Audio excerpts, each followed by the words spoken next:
Hello, today we're going to be talking a little bit about the Grace Rebel sewing machine. This machine is on pre-order and is set to release in late September or early October. I haven't seen a lot of images of this machine online, and I have only seen one company, which is Sewing Machines Plus, actually show the machine in living color. So we are going to take a look at that video that they came out with, and I'm going to come back in with my commentary. But before we get to it, please do subscribe and tap that notification bell to receive updates.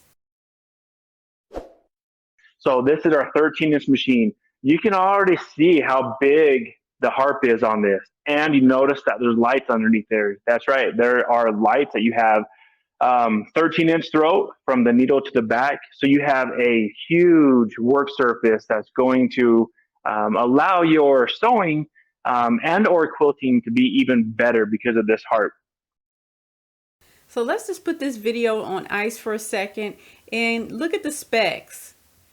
So according to the specs, we have a 13-inch throat space, as he mentioned in the video, but we also have 8 inches of height, which I really haven't seen any other companies focus on before. So that is really an amazing feature.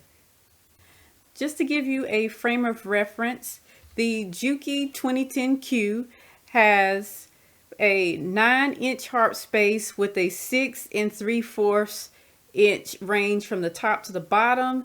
The Janome HD9 has a 12.5-inch harp space and no emphasis on the height underneath your throat. And then you have your Brother 1500, which is also a 9x6. So this really is a difference that sets this particular machine apart from the other machines on the market.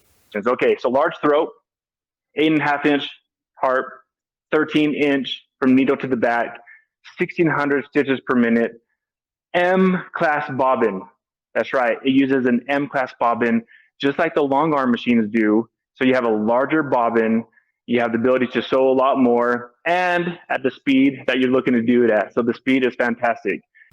Okay, so you just heard it. The machine has a speed of 1,600, which is really no different than what you see on the Janome 1600 or the Janome HD9. Also, you have that larger size bobbin, but most of the straight stitch machines on the market do have that larger size bobbin.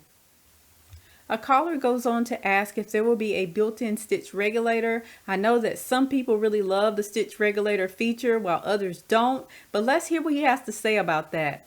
And so you can see right here the sensor. So there is a sensor, and this is what's going to register the speed of your moving the machine around. Right there. It's beautiful. It's nice. No more encoders. You can go straight from sewing to quilting from that. And the way we do that is you're going to get a hopping foot. So it's going to come with a nice a hopping foot for your quilting. And then also this plate.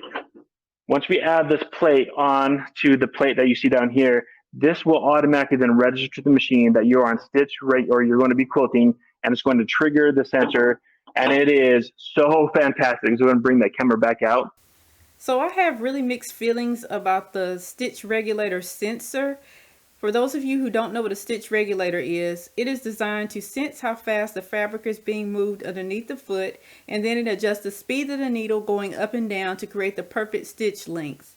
For those of you who have been in the game of quilting for a while, you know how satisfying it is to be able to regulate that stitch length yourself. It's part of the fun in quilting, and I do enjoy it. I wonder if you're able to quilt without the stitch regulator, or if you're forced to use it regardless of if you'd like to or not. It sounds like you'll be able to quilt without having to use it by just simply not using the plate that comes with the machine, but I don't know. Also, if the stitch regulator sensor ever went out, would you still be able to use the machine, or would it cause the machine to be rendered useless? For those of you who are wondering, yes, the Grace frames are compatible with this machine. Let's skip ahead and find out what else he has to say. So Deborah asked, what about the needle threader? I'm glad you asked, Deborah. So it comes with a manual threader that you're going to attach to it. So it doesn't have an automatic threader. I know you'd be thinking like, oh, what? But it does have the threader that comes with this. You're going to attach it, and that's going to help you thread your machine. So great question. Really? Is he for real? Because I feel like I'm being punked right now.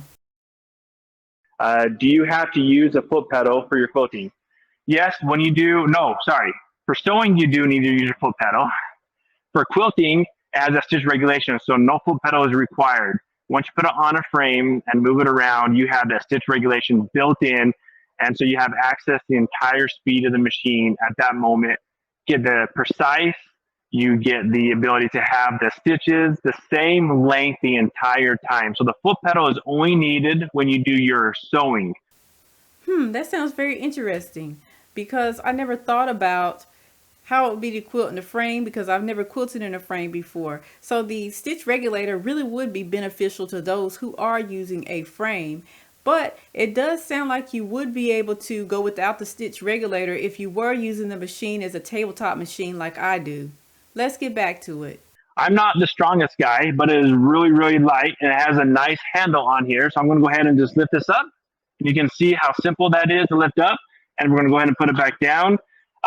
It is a little heavier than most sewing machines because, again, the size. You have a 13-inch throat. You have a bigger motor in there, but it is not heavy at all. So the Rebel weighs 26 pounds. The Juki 2010 weighs 25. Janome HD9 weighs 32 pounds, and the Brother 1500 weighs 29.8 pounds. Just to put everything in perspective. So I'm going to stop this video right here. If you want to see the rest of the video, please do go over to the Sewing Machines Plus and check out the full video. I'll leave a link to them down in the description box below. He just really finishes out this video by talking about things like software and everything that the machine comes with. The machine really does come with a ton of stuff, and I really think that the Grace Company knocked it out of the park with this one. But what do you all think? Do you think that this machine is one that you will pre-order, or will you pass? Please let me know down in the comment section below, and I appreciate you watching. Thanks for watching. Please like, comment, and subscribe to receive more sewing related content. Peace.